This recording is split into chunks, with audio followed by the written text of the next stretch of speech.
Ubwicanyi bwabaye muri kahise k'iki gihugu ni bwinshi.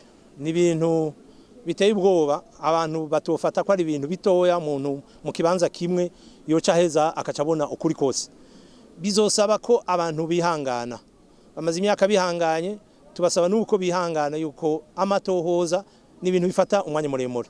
Kubera yuko naho bwigwa na naka akakubwira ati jewe ndazi ingene vyagenze vyakozwe na naka, urafata uwo mwanya nawe wo gusiguza no kumenya icyabitumye, kubera ko itegeko riradusaba ko tumenya ni muri kihe gihe vyavuye kuki, hari impamvu kizoba zaratumye ubwo bwicanyi buba. Ivyo rero vyose bisaba umwanya. Iki gikorwa turiko turagikora amatohoza, kandi nk'ahantu tuba dukoreye tuca tuhashira inguvu nyinshi gusumba ahandi, kugira ngo aho dukwibisigarira hose amatohoza cabandanya yimbitse, maze ibintu byose bija habona, kubera ko tuba twatanguye no kubona ivyari mu kuzimu vyagiye hejuru. Igihe twotanga cyambere ntabanduka ni inyuma y'imyaka itatu isigaye, kubera ko umwaka wa mbere uraheze, no tuzotanga icegeranyo kiriko amazina y'abantu twibaza tuti canke twamaze gutohoza neza, tukavuga tuti aba nibo babagirizwa iki na kiriya. Ubwicanyi bwabere mu bibanza bitandukanye, mu gihe kitandukanye, imyaka itandukanye, bizosaba rero ko bija mu bwitonzi. Nitwo kwihutisha amatohoza, tugomba kuyagenza neza, hama tukazobitanga mu gihe amategeko abidusabirako.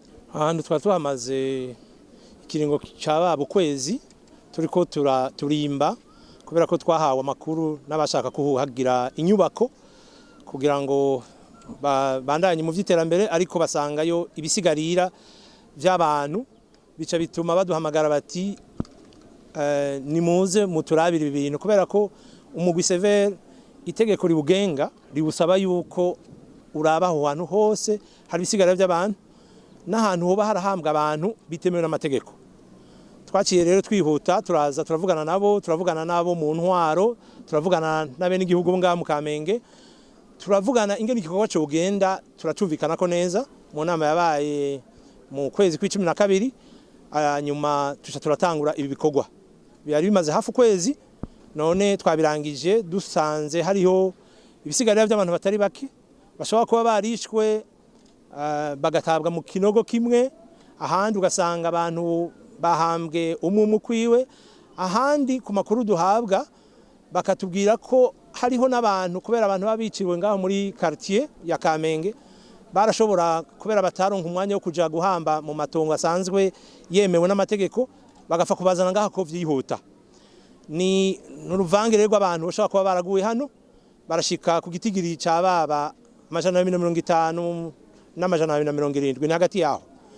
Nivyo mu vyo tumaze kubona, hariho ibisigarira bisa naho umenga biracaboneka ko ari umuntu, n'ibindi ubona ko byamaze gusanguka cyane, kubera ko isi yo ngaha ari isi irya amagufa n'ingoga, hanyuma bigatuma abantu bahahambwe bitashoboka ko bahamara igihe kirekire bakiboshobora kuboneka. Ariko kandi hariho n'impuzu kenshi zikunze gusaza, n'ibirato, ibigwanisho bashobora kuba byarakoreshejwe kugira ngo babice. Hariho imigozi bari baboheshejwe, hari aho usanga harimwo abantu babiri babohanye nko mu musegetero umwe canke mu kihema kimwe, ahandi naho ugasanga n'umuntu n'ivyo yari yambaye, isaha, ibirato, biracaboneka ko ivyo bintu byari bikoresho vyiwe. Mu ncamake n'ivyo bitandukanye, ababishoboye barashaka kugenda bakaraba ivyo tumaze gutora ngaha muri kino kibanza cyaro citwa ko ari isoko yo mu Kamenge. Iki gikorwa CVR yari maze kugikora, kandi naho nyene barugura imiryango, mugabo hari kure cyane y'igisagara ca Bujumbura, hari mu ntara ya Mabanda, hari mu ntara ya Mwaro. Abashoboye kuhashika barabonye ko cari gikorwa cyakozwe ku mugaragaro. Mbere hoho twari dufite n'abahinga bavuye hanze baradufasha kubikora, ariko muri kino gihe n'umugwi CVR wabitunganije wonyene ubwawo, ukoresheje uburyo uhabwa n'igihugu. Turabikora kandi twabikoze ari nk'intango, twaheruka no kubikora iyo haruguru mu ntara ya Ngozi.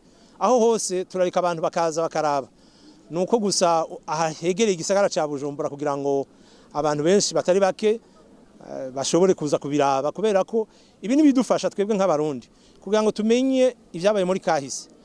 Abashaka kushobora kumenya neza ingene ibintu vyagenze, bamenye bafise ibimenyetso by'ingene ivyabaye muri kahise byo byarabaye kandi bifashe n'abantu bashaka kuba bavuga bati twebwe ntituzaha abacu bagiye ntituzi iyo bahereye arabogira nk'ikigandara bagikore araboshobora gukora ya migenzo yose abarundi basanzwe bakorera umuntu yitavye Imana babikore mu buryo busanzwe bwemewe n'imigenzo y'ikirundi.